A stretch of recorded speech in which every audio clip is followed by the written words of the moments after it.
All right, guys, so I have that it is 6:30. So like I said, I want to be respectful of your time.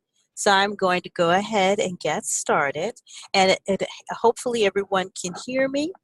So I did do a mic check, and so far so good. So let's talk about a couple of things here. So now, let me introduce myself. I'm sorry. I'm Melinda Livas. I am a physical sciences and engineering librarian here at UC Davis.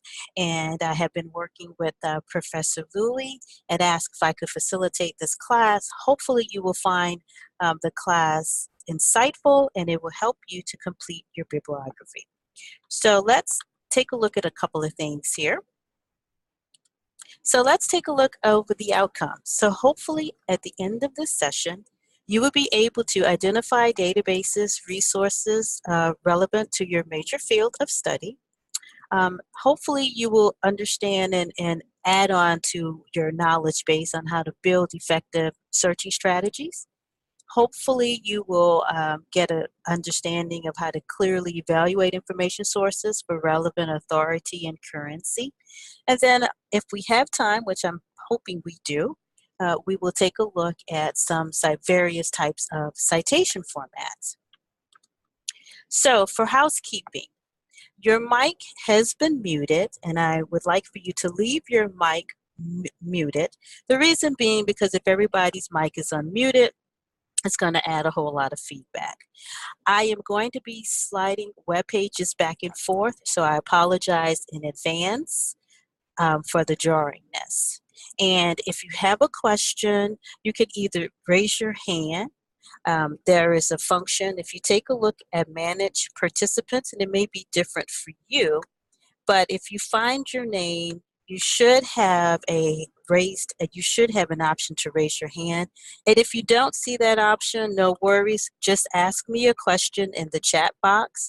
I'm going to be monitoring the chat box consistently. And actually, let me do this. I am sharing my screen. Could you all just type in the chat box that you could see what I'm showing? So we're looking at housekeeping. So if you would just type in the chat box and let me know that you can see my screen, I'd appreciate it. Awesome. Awesome. Thank you, guys. The problem is I actually have 3 screens, so I'm going to be going back and forth, and I'm trying to focus on the screen with the camera. All right, perfect. Thank you so much. So don't freak out. I am actually going to share this presentation with Professor Louie. At the end, I'm going to give her this presentation, and I think she's going to post it in your Canvas shell, so you'll have access to this as well. And it is being recorded. So if you have to duck out, leave a few minutes early, chime back, come back in, that's fine. The session is getting recorded. And at the end, I would deeply appreciate if you would complete an online evaluation for me. That way I will know what I need to do to make the class better, what changes I need to make to accommodate you all. All right, so let's take a look here and keep it going. All right. So, I have a question for you, very beginning of this session. Take a look at this question.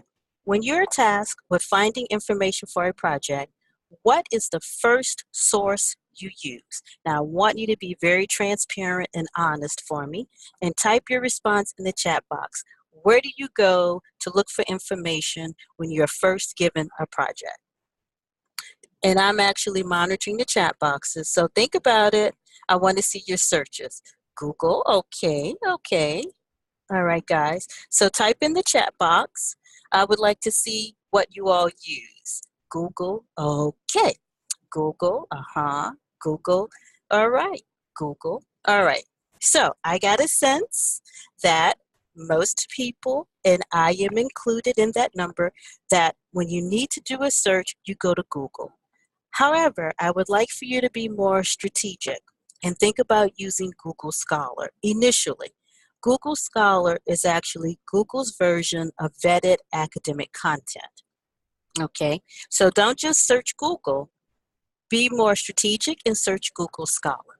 So, academic libraries, along with even community college libraries, actually participate in what we call the Google Links program. The Google Scholar library links article level links to subscription full text for patrons affiliated with the library. I'm going to show you how to ensure that when you are off campus, that you connect with Google Scholar and find scholarly content that is affiliated with your library. So let me show you how to do that. So how many of you have used Google Scholar before? If you just type yes in the chat box for me. I just want to see. Perfect. So some of you are familiar with Google Scholar. All right. I'm still going to show you how you can connect with Google Scholar when you're off campus. So I do have a question. So does Google Scholar serve the same purpose as Web of Science that you introduced? Do they have different functions? Thank you so much for asking that question. Yes, they have very different functions.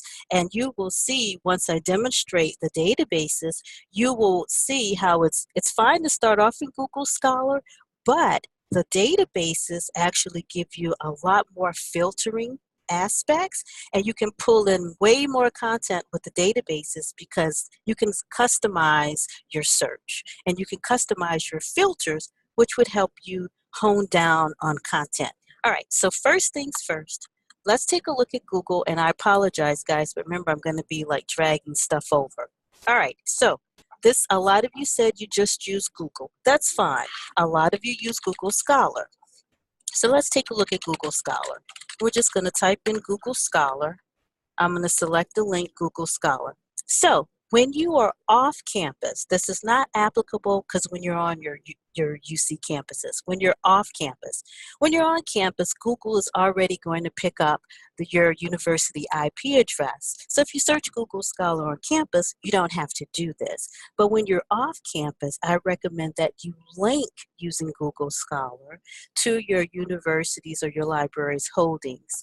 So let me show you how to do that. So you get to Google Scholar, you come over to the menu, drop all the way down to Settings, select Settings. Once you get to this page, select the link that says Library Links. Then you type in your university of choice. So of course I am here at University of California, Davis. So I'm going to type in Davis. So if you're at Berkeley, you type in Berkeley. If you're at Merced, Santa Cruz, wherever, you can type that in. Then you hit the search box, and I see it's there, and I'm happy with that. So I'm going to hit save. Now, there is also another link that I recommend that you add, and it's the California Digital Library. California Digital Library has a ton of open access resources, and sometimes students don't either know about it or don't think about it. So let's take a look at adding the California Digital Library. So I'm going to go to Google Links. I'm just going to type in California Digital Library, hit search, and I want to add it. So when you're home or off campus, do your university and also add the California Digital Library. I'm going to hit save. Now let's do a search. I have, and as you can see, I've been practicing some searches, but I have been working with a student doing some information for wearable technology. So let's just search wearable technology. All right, so those of you who, I'm just checking the chat box, guys, making sure I don't have any more questions. Okay, perfect. So those of you who are familiar with Google Scholar, this is the interface of what it looks like. You get very limited customization. So you'll get way more customization when you get to the databases, and I'm going to demonstrate that.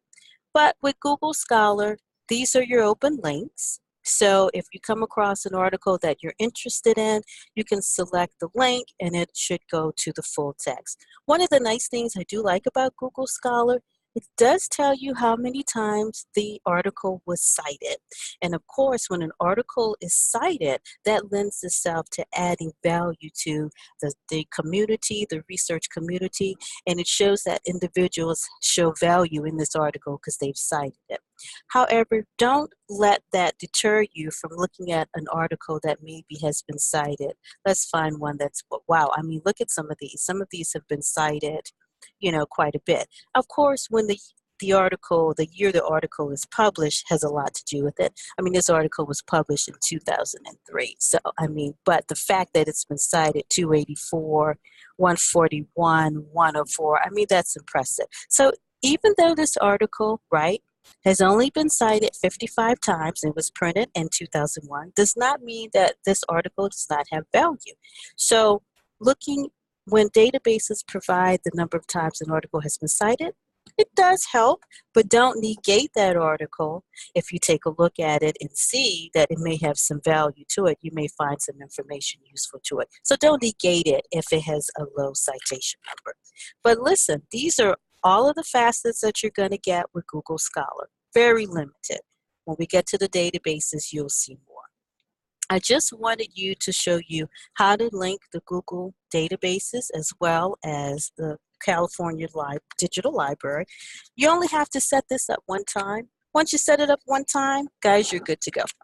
All right, so let's move on. And I'm just getting to my little notes here. So we talked about Google Links. All right, now let's talk about your university's VPN. So let me move this. Let's go back over here. So when you are off campus, and this is for all 10 of the universities, the only way you can access your library's holdings, you have to download the VPN, which is Virtual Private Network. All of the UC libraries have a VPN. For those of you who are at UC Davis, our VPN is actually Pulse Secure, and this is what it looks like. So this is the icon for Pulse Secure. And we actually have on our page, on this is the UC Davis page, we actually have a link, Access VPN. You can access that link and then you find the directions that correlate to your device. So if you have a Dell laptop, find Windows, the same thing for a Mac. Now, with that being said, I actually created a link. I actually didn't create it. I actually found the links for you. On this page, these are all of the links to, these are the links to all of the UC Connect from off campus. In order to access any of the UC holdings, you have to download the VPN. So like I said, I am going to provide this page to Professor Louie, and then you can actually have the links. Some of you may have already downloaded the VPN for your university, and that's awesome. For those who have not, don't panic. I have the links provided for you. So remember that, and that's to take a look at any of the holdings when you are off campus. You have to download the VPN. All right, so now with the boring stuff, let's go ahead and get to the nitty-gritty. So I am going to review a couple of the multidisciplinary databases that I think you will find useful. So first we'll take a look at the EBSCO database, which is Academic Search Complete. So EBSCO is the platform, and they have a multiplicity of databases, which I will show you when they search. But for now, we're going to take a look at EBSCO Search Complete. So once you go to your library, wherever library you use, whether, Santa Cruz, Merced, Berkeley, I'm quite sure they have either a link to subject guides, like we have at UC Davis, or LibGuides. Subject guides or LibGuides are actually many web pages that librarians produce to share content for a specific domain. So for example, I'll just show you UC Davis, of course. All right, so for UC Davis, for our collection, all you would have to do is select the link for subject guides, and then you see a link here for all subject guides. And believe me, it may not look the same structurally at your other libraries, but believe me, they have this very similar setup. And you just find the LibGuide, or in our case, the subject guide germane to your topic. All right, or germane to your area of study. So with that being said, let's take a look at Academic Search Complete. Academic Search Complete is one of my favorite multidisciplinary databases because you can take a look at education, you can take a look at communications. It's a really broad database. All right, so sorry for the back and forth, guys. I'm going to, let's get to Academic Search Complete. And then once you become very comfortable with how your library has their databases or their web pages set up, you'll find this very easily. So here at Davis, I'm just going to type in Academic Search Complete. And one thing you will notice, let me make sure I don't have any questions. Okay, it doesn't look like I have any questions. Okay, perfect. One thing you will notice is that each database offers similar functionality and different functionality. But once you become comfortable using a specific database, then that's going to be your go-to database. All right, so here is the interface for an EBSCO database, and this is Academic Search Complete. All right, so let me get up to speed with my little notes here. Okay, perfect. All right. So, one of the nice things I do like about this Academic Search Complete database is that you can actually add databases via EBSCO, which is kind of nice. So right now, we're just searching Academic Search Complete. This is the one we're searching. So let's say I am doing a topic, I don't know, on computers and education, something along that line. If you want to know a breakdown or a synopsis of what the database is going to cover, you can come over here, select the little comment box, and let's see if I can get it to activate again. And then a description will pop up of what it is. And it's the same for all of the databases, right? And this is for EBSCO. And let's say I'm interested in education. I want to see what's in this one. So you can just select the little comment box and then see what the database is about. So I think that's a nice feature. We would just stick with Academic Search Complete. So let's do computers, education. I want you to take a look and see the functionality of the search.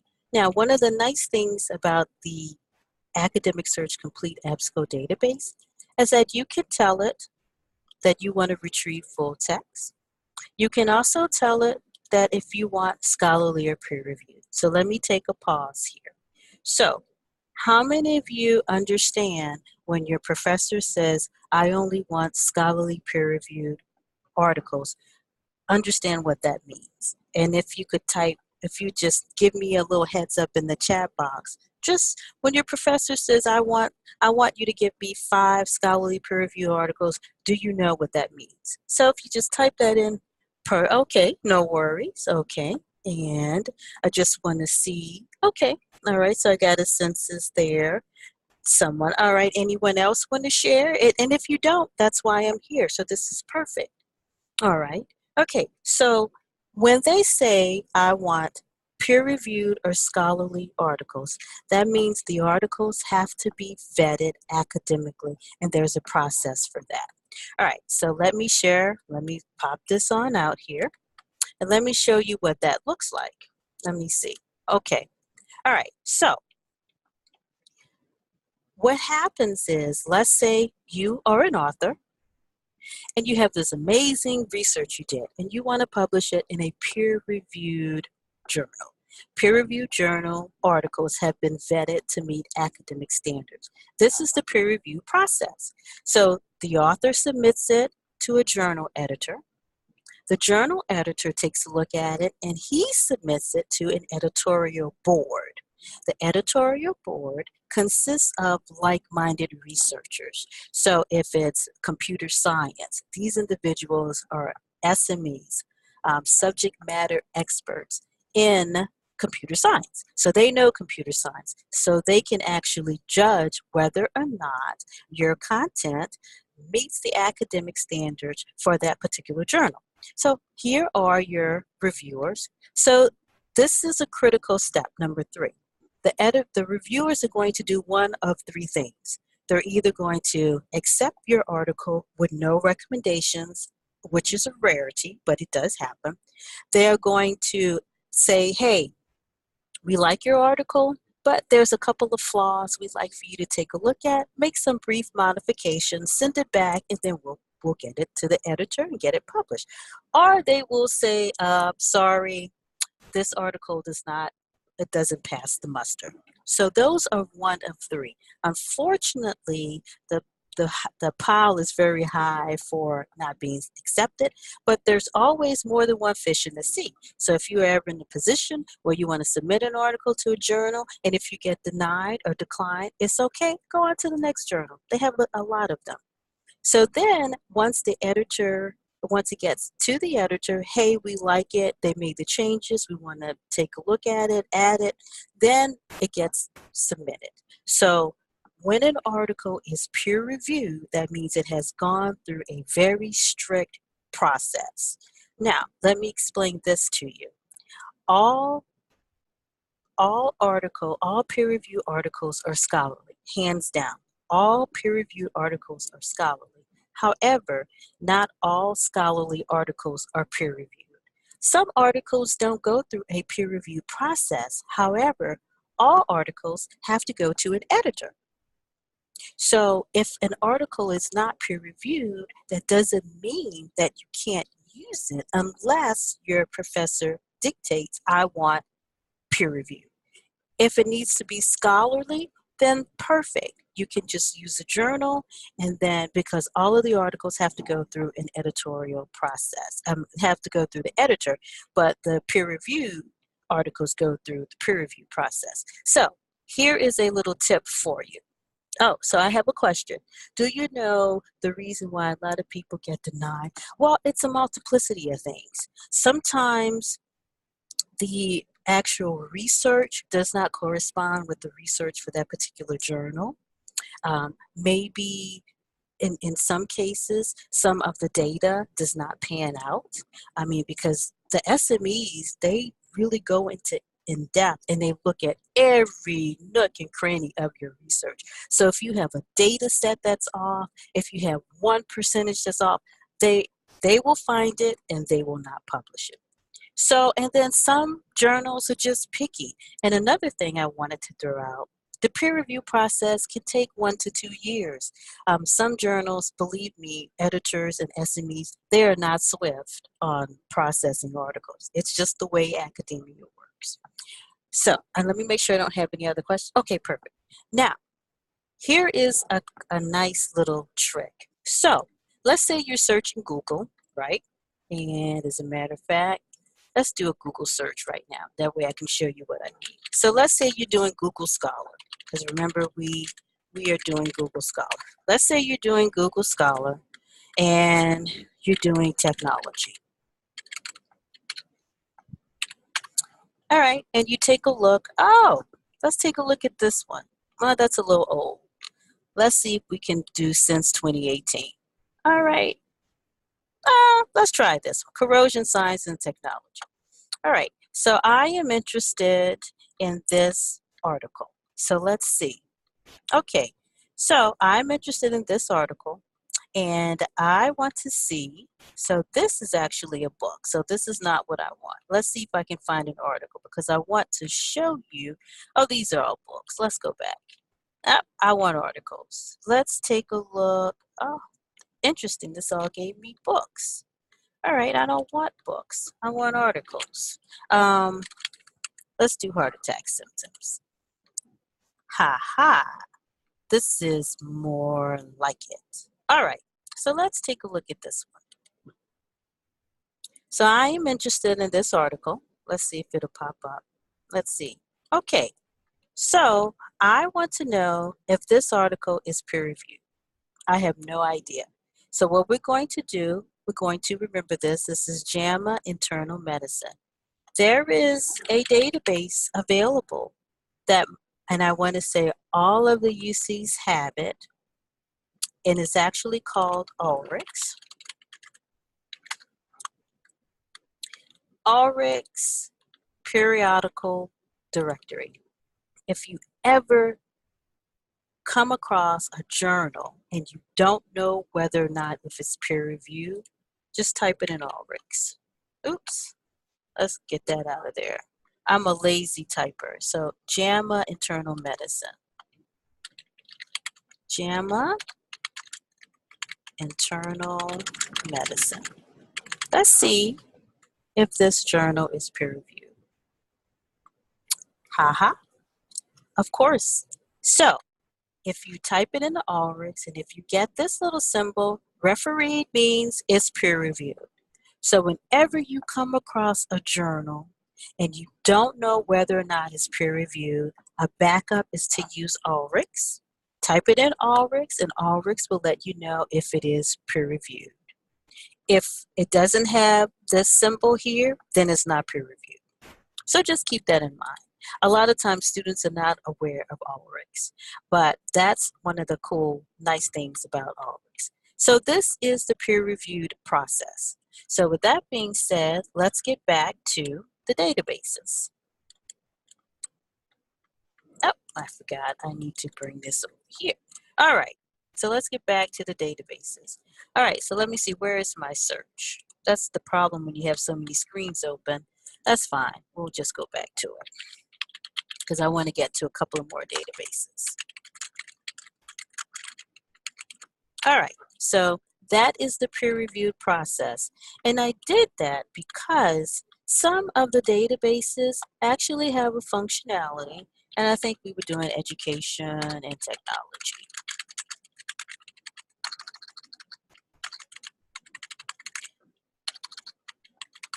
Some of the databases actually will let you parse out. Here we go, full text, scholarly, peer reviewed.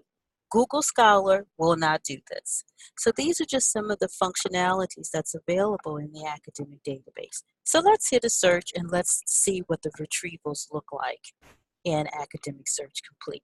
So look at this. We got like, what, 58,000 hits? That's way too many. So one of the nice things that all of the databases offer, they offer you a way to actually shrink your search. So let's say I'm only interested in data from 2015 to 2018. Now, depending on the topic, the discipline you are studying, make sure you find out from your professor how far back can you go when it's time for you to use resources. Some professors may say you can only go back 5 years. Some say, depending on this topic, go back as far as you need to. All right, so let me check the chat box. Oh, okay, perfect. All right, nothing going on in the chat. All right, so this is the interface for the hits. So we had, what, 58,000? We got it down to 16,000. Some of the things that you can think about when you're using searching and how to narrow your search, think about using the 5 W's, the who, what, when, where, and why. So our search, right, is education and technology. We can actually do education technology, and we can be very specific, and we can say California, right? And let's see if we get any interesting hits. So let's do California. And look at that. It shrunk it down to 339.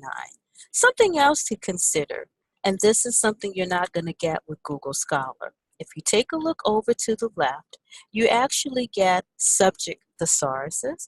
And what this is, this gives you other searching terms you can use to find the same results. So it's always good to know very similar words for your results. It's always good to know that. All right, so if I were sticking with this topic, these are some other hits or some other search terms that I can use to stick with my topic. So if I hit educational technology and California, then I get more hits. So this is how you can utilize some of the databases. Now, one nice thing about EBSCO. So we got 21. We're not going to take the time to look through 21 articles, right? So what you can do is hover over the magnifying glass, and once you do that, the abstract will pop up. And then you can figure out, okay, whether or not you want to use this article or not. So I like this article. I'm going to add it to my folder, and let's keep on going. Let's say I'm interested in this article. This looks like it might be interesting. something that correlates to my research, I'm going to add it to that folder. So now I am done with my research. I don't have, I'm all burnt out. I'm tired of looking at this for now, and I want to save this and look at this later.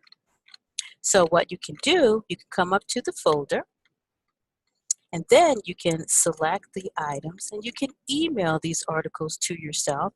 And the nice thing about most of the databases, you can email them in a specific citation format.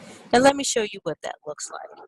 Let me just check. Okay, good. I don't have any questions. Perfect. All right. So let's say I'm going to email this to myself. I always recommend that you use your UC email. Use your UC email because when it's time for you to open the link, the IP address is already authenticated because you sent it to your UC email. Don't use Google, Hotmail, or Yahoo if anybody still uses Yahoo, because sometimes the persistent link may not work. All right, so I'm going to type in my email. You can put a subject. I'm just going to put practice. Well, actually, this is articles, not practice. This is articles. And if you want, you can put in a little comment. You don't have to. Now, here's the nice thing. You can come over to citation format, and you can tell EBSCO or Academic Search Complete, I want you to cite this for me, and I want APA. And you hit send. You should get a confirmation email. And so let me show you what that looks like. So let's come here. I'm going to say print this time. And I'm going to do citation format. I am choosing APA because some of you may be using APA. Some of you may be using MLA. It just depends. So we're going to go with APA, the American Psychological Association. I'm going to hit print. So when you check your email, and let's see, let's hope it doesn't take forever to populate for me. All right, so it's thinking. All right, perfect. So let's cancel.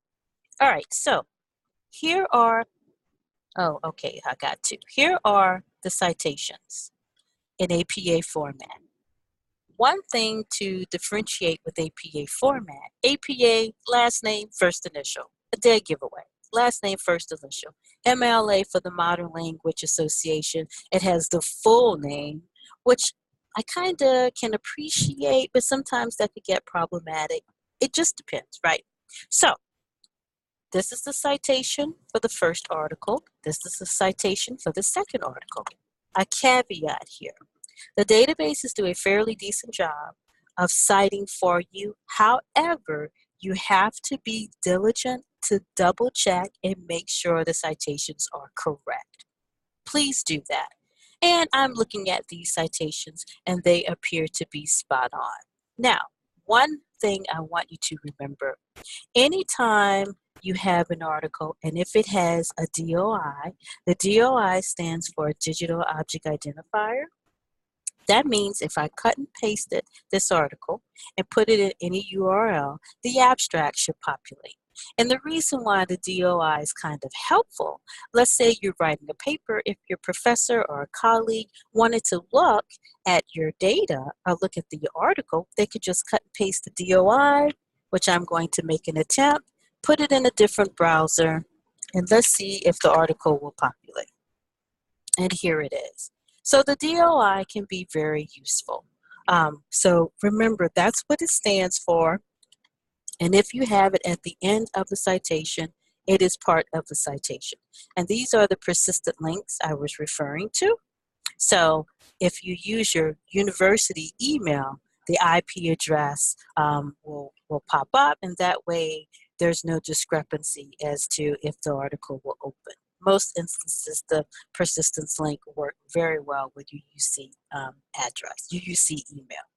So this is the searching interface for Academic Search Complete. It's really easy to use, and like I said, please just make sure that you double check the citation. So with that being said, let's step away from the databases very quickly, and I wanted to go over the annotated bibliography with you. So Professor Louis sent you some links earlier, right, that pretty much talked about your annotated bib. All right, so I'm getting a message here. Can you all, I'm doing a spot check. Can you all see and hear me pretty okay for now? If you just pop something in the chat box for me, because I'm getting a little note that my my Ethernet is acting up. So can you guys still hear and see, hear me and see my screen okay? Perfect. Okay, perfect. Thank you guys. I appreciate that. All right, so the annotated bibliography is designed so when you find an article that lends itself to your research, then the annotated bibliography gives you the opportunity as a scholar and a reviewer to evaluate that article and to just list some points as to why you would like to use this article or what draws you to the research. So let's take a look. I don't know if any of you have had the chance to take a look at some of the links that Professor Lewis sent earlier. But this is an example, and I may have to slide it over. This is an example of the annotated bib that we have here at UC Davis. And it's very short and sweet. Let's see if the link will populate. There it goes. All right, guys, hold on. Let me make it to fit the page. Okay, there we go. So basically, an annotated bib is just 150 words or less, short paragraph, talking about these pointers, right? It talks about the explanation, it gives a brief description of the work, and it talks about your impression of the work.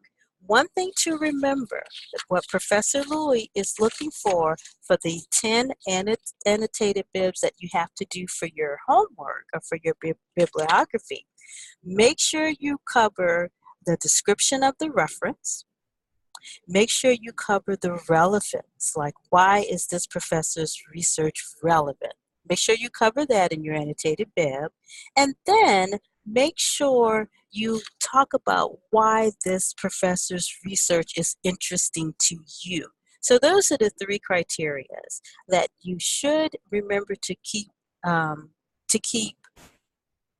to make sure you include in your annotated bibs. And this is a good example of what an annotated bib looks like. Yes, and the annotated bib, just like the bibliography, should be alphabetical.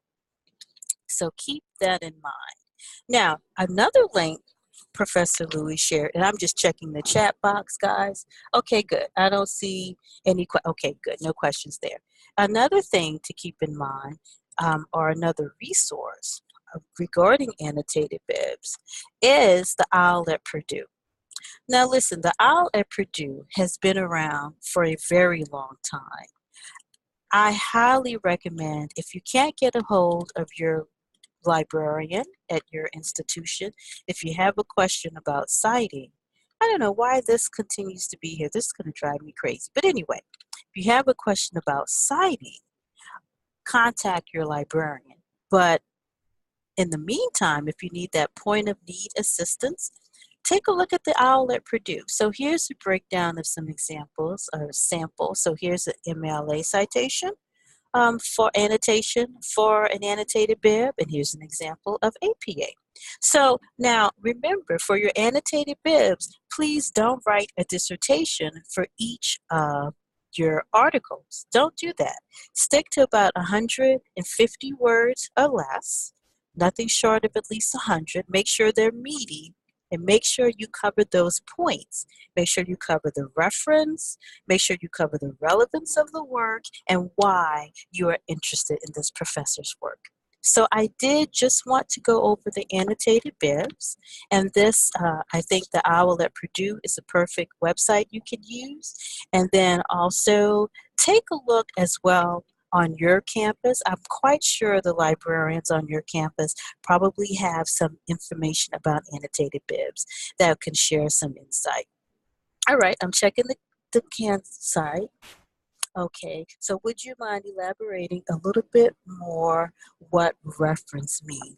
Well, sure. So when you talk, so what she's looking for reference, how is this article or the reference of the article related to your research. Like, why are you drawn to this particular reference? And she wants the description of the reference. Why are you drawn to it? And then also give a brief overview of the work in your mind. So I'm looking at this article about wearable technology, right?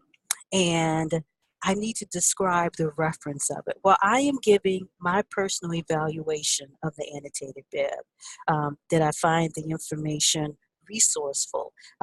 Did it answer my question pertaining to my research needs? So that's what she is referring to. She wants a description of the reference. Talk about the article. Talk about these pointers. If you take a look here, so explanation of the main purpose, why they're doing the work.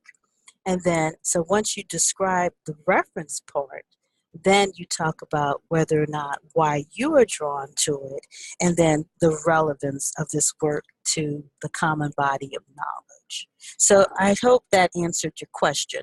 But yes, talk about, make sure you talk about the importance of this work and the why you value this research, why you find this research so benefiting to the common body of knowledge, depending on whatever you're studying. So that would be my explanation. Okay, and let's see, I have another question here. Are there any reliable application or website where you can have correct citations? Well, the best thing you can do, the answer is no. However, take a look at the OWL at Purdue, and the reason why I say that, because they will give you, the OWL at Purdue gives you perfect examples of citation styles, whether it's APA, MLA, or whether it's Chicago, Turabian. Also, too, and I'm going to show you this hopefully in Web of Science, think about using citation tools. So, and let me show you one right quick that can help you also with citations. I can't specifically cover a citation tool that I'm used to using because we have a license for it, but not all of the campuses have a license for it, and it's pretty expensive. But there are other citation tools that I trust. So let me show you one. And this one is called Son of Citation. I believe this is it. Okay, so there are several citation generators out there, and you can always take a look at some of the citation generators. Also, check with your library to see if your library has a copy of the APA, the latest edition of APA, or the latest, which is, I believe, is volume 7. MLA, I think, is up to revision 8. So check with your library. They may have copies of the citations, and then utilize the databases. Unfortunately, guys, let's see here. Unfortunately, there are no shortcuts when it comes to citing. So you have to do your due diligence, use the OWL at Purdue. And I went to Citation Machine because I wanted you to see how Citation Machine works. So they do have a free account. And let's see here, guide to APA. So if you were to put in a specific citation, right? You could put in a magazine, newspaper, website, journal. You could put in, sometimes you can put in the ISBN and it is cited for you. So the only downside that I hate with some of these is that you get a lot of external, you get a lot of external factors like all of these pop-ups, but it's because probably I'm using Google Chrome. So this is one. And also another one that I am familiar with is, and I'm going to show you one last one, and then, okay, so relevance more like connecting in the field in general. For example, connecting wearable technology. Exactly. That's spot on. Yes, Jeffrey, that is spot on. So let me show you another citation tool, and then I want to get to another one of my favorite databases. So let's do NightSight. NightSight has been around for a while as well, and I have also used NightSight. And so you find whatever style, whatever you're trying to cite, pop in the information here, and the citation will be populated once you pop in everything you need. And again, I apologize for these pop-ups. I hate these pop-ups, but I am using Google, so that's probably why. So that's two examples of some citation tools that you can use that are free.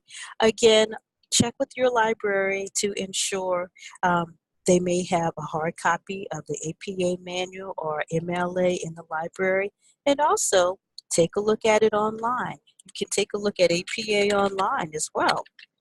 And let's do that. APA. Let's see if it'll give me, and of course it went, the Owl of Purdue popped up, but I also wanted you to see if you're using APA, you can also take a look at the guide online. All right.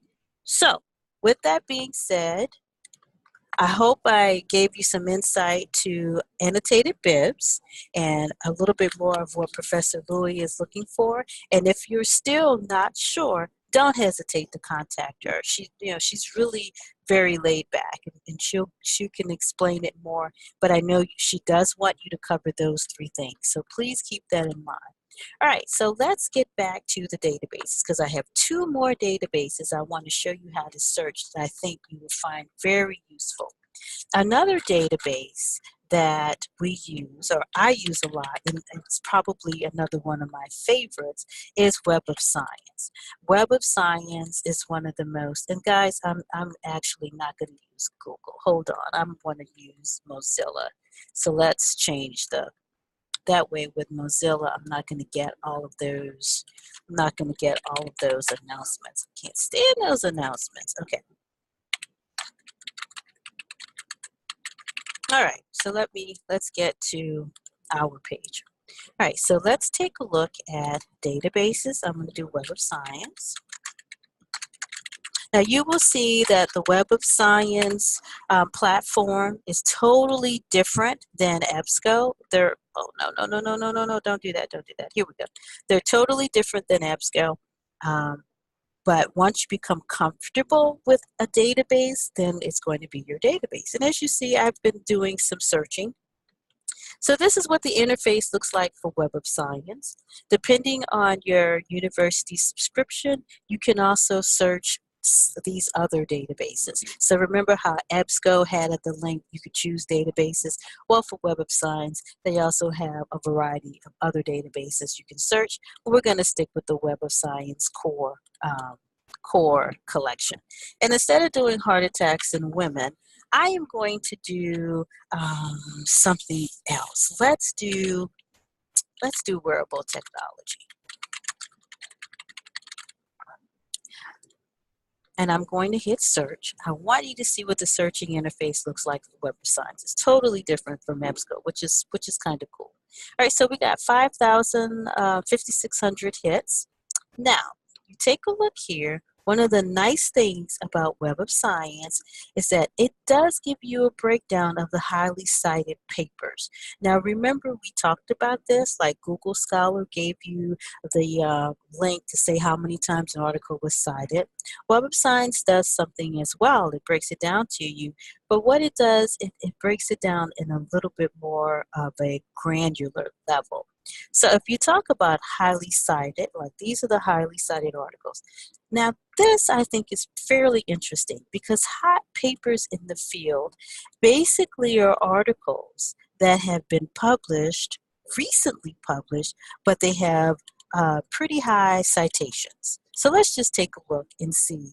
That means that for the time that they have been published, they have been cited fairly high, which is impressive. So if you take a look at some of these articles, I mean, that's only 2 years, and this paper has been cited 198 times.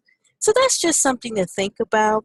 Like I said, I wouldn't base all of my searching whether or not if an article has been cited, 220 times, oh, I'm definitely going to use this.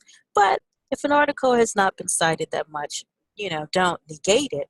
But it's still nice to know what the leading articles are in your particular field of study. So let's just go back and let's just break down a couple of things here. Okay, so a nice feature that you get with Web of Science that you don't get with Google Scholar. Web of Science break down the articles, they tell you the categories, and then they also tell you the document types. So if you need a proceedings paper, so these are papers that actually are discussed at conferences, they're discussed at actual proceedings. If you need an article, here are articles. A review breaks down to a literature review, and you have book chapters and editorials. Another thing that Web of Science does, it gives you the organizations in hand. It tells you what organization or it breaks it down and tells you the articles come from this particular organization. So this is fairly impressive. I'm just checking the chat box. Okay, no questions. All right, so this is fairly impressive. So if you like to follow the work from the Massachusetts Institute regarding technology, you could just search here. So these are some of the ways that you can hone in on your search and shrink it a little bit. Now, all of the campuses, or most of the campuses, will have an SFX called UC link. So we have UCD, Berkeley will have UCB, or something very similar. And these links actually allow you to access the full text. Now, one thing to remember about Web of Science is not a full text database like Academic Search Complete. Academic Search Complete, it will link you to the full text no matter what. Web of Science is an abstract index database. However, what the libraries have done, we have put in SFX, so we put in those links, so if we search for the full text for you, so you don't have to. So it looks like this one has the full text, and you get several options. So let's say I want to do Elsevier, and here is the article. You can actually download it, and then you can save it. A nice thing that this database does, it also gives you the recommended articles. So keep that in mind. Some databases, a lot of databases don't do that, but I like the fact that Web of Science does.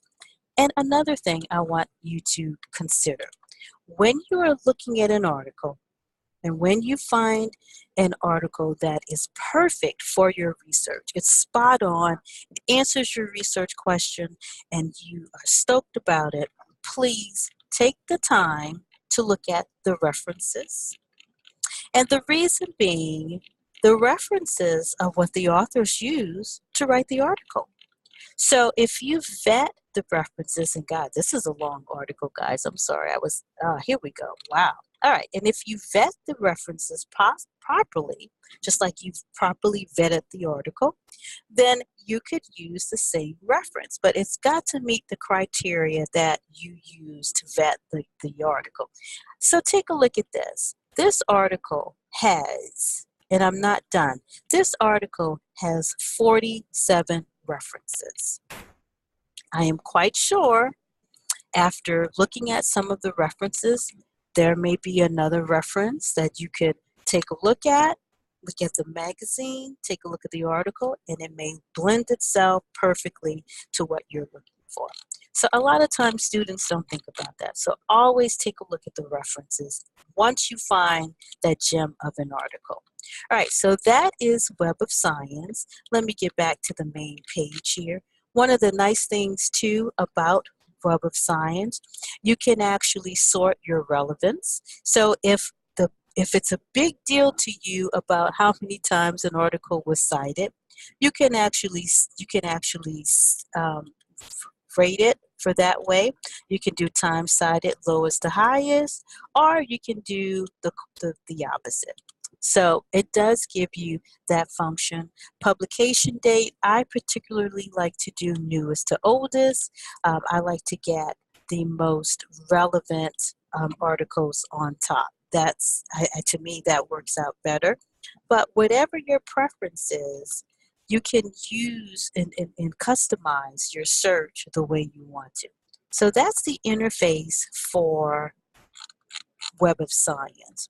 Another nice feature that Web of Science has, if you ever get a chance to use EndNote or any of the citation management tools, some universities have RefWorks, some universities have EndNote, some recommend Zotero or Mendeley. It just depends. We at Davis have a license for EndNote, and EndNote is a citation tool that it just helps you manage your citations. So if you have, for those of you who have access to Web of Science and you have access to EndNote, I recommend that you use it because it'll help you cite your paper. All right, so that is Web of Science. Like I said, it's one of the best multidisciplinary databases out there. And I know it says Web of Science. Don't let the title use you. Don't let the name of the database scare you. So you're not thinking that, oh, I'm not going to be able to find anything. You can. It is multidisciplinary. It covers social sciences, engineering. It also has some medical terms in it. So Web of Science is really a core database.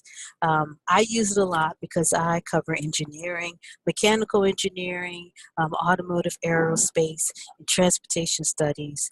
Those are my core areas. So I use Web of Science a lot, and it is one of my favorites. So now I want to, one last database I want to show you guys, and this is PubMed. For those of you who are in the nursing area, medicine, or any other areas dealing with social sciences as well, let's take a look at PubMed. PubMed is a very interesting, oh, it's telling me we don't have PubMed. Well, maybe I spelled it wrong. I know we have PubMed. Okay, so, all right, so it's being difficult. Let's try it that way. Can we do it? Can we search it that way? Oh my goodness, talk about temperamental. All right, so let's take a look at PubMed. So PubMed is one of the best medical, nursing, veterinary databases out there. So I'm going to do a basic search because I just want you to see the platform of how PubMed is set up, and you can kind of like get an idea of some of the functionality. So I am going to do heart attacks. So let's hit search. All right, so if you take a look, we have a huge amount of hits, but one of the nice things I like about PubMed, it shows you have a variety of ways to actually filter your search. So keep in mind when you actually do search PubMed, it's going to give you the medical terminology of what you're looking for. So basically, the medical terminology for heart attacks is myocardial infarctions. So knowing that, let's say I want to just search, let's just search the technical term for heart attacks. And it shrunk my search. I just did the technical terms and shrunk it down to 23,000. So I'm going to show you how to shrink it down some more. So let's say if you're interested in a clinical trial, you can search for clinical trial. You can actually search for interviews. So let me show you how we can customize this a little bit more. So I'm going to go to customize. Let's say I'm interested in case reports. I only want case reports. I'm going to add case reports, click on show, and I see it has populated here, but in order for me to actually get the case reports data to aggregate, I'm going to hit case reports, and here we are. So these are just specific case reports. So that's one of the nice features with PubMed. PubMed is a very expansive database, and once you become familiar with it, you can actually find resources that are germane to your topic. I do like this customization part. Some other databases, they don't provide a filter to this granular level, and I think that is very useful. All right, so so let's say I'm interested in systematic reviews. Systematic reviews go a little bit deeper than literature reviews. So let's say if I hit show and I want to add systematic reviews, and it actually gave me more, which I wasn't not totally surprised because they have a lot of systematic reviews or systemic reviews. So that's one of the nice features for PubMed. And if you take a look, it does give you similar articles to a specific article, which is nice. Some of the database offer that functionality and others do not. So let's say if you take a look at an article, this is the abstract. And if you need to get the full text, here is the UCD link, or for your institution, the UCD or the UC link to that particular article. One last thing before I close. Do we have any questions? I'm checking the chat box. Just wanted to see if you guys have any questions. I know I went through the databases a little fast because I just wanted to make sure I covered the annotated bib and I covered information about the citing. So if there are no questions, I have one last thing I'd like for you to do, if you don't mind. Let's keep this going. I am going to put this link in the chat box. Okay, let's see if I can open this. If you would just take a few minutes to actually complete this survey for me, I would greatly appreciate your feedback. And let's make sure this goes to everyone. All right, so I put the link in the chat box to the quick survey. If you would just take a few minutes to share your feedback about the presentation. That way I'll know what things I need to do to tweak it, what content we need to add or take away. So I hope you all thought this was well worth your hour, and thank you for attending. So once you complete the survey, then we are all done, unless you have any further questions. Also, I will make sure that I give Professor Louie the link to this presentation along with the slides, so she can post that in your Canvas shell. So please, if you haven't done so, make sure you download your university's VPN so you can access your library holdings. All right, guys, I'm all done. Complete the survey for me. Thank you so much. I appreciate all your help or coming to the session. So thank you. And I'll be here just for I'll give you a few minutes to do the survey.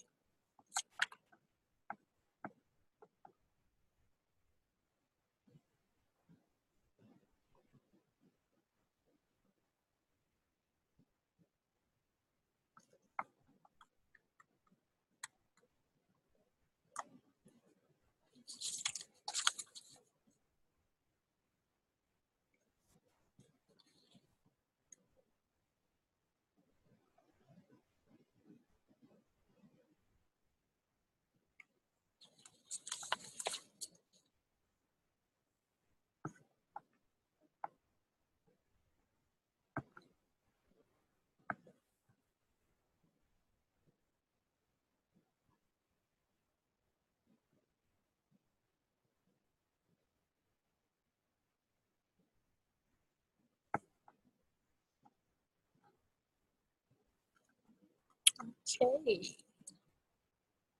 I think I got all the questions. All right.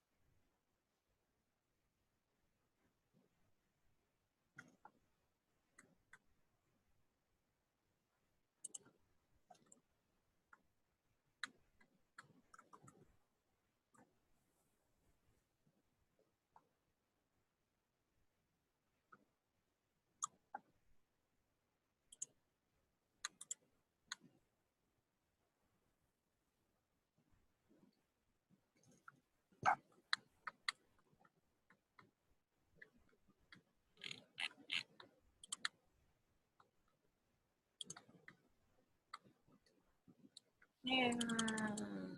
No, no, no, no, no. Let's get back to the survey.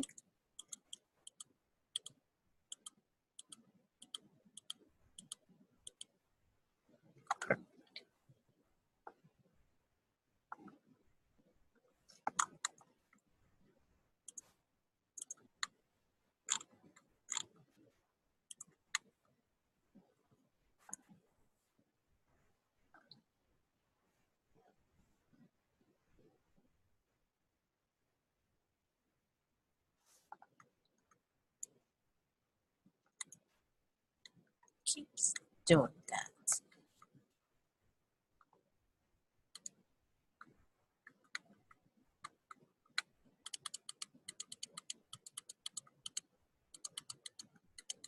Keeps doing.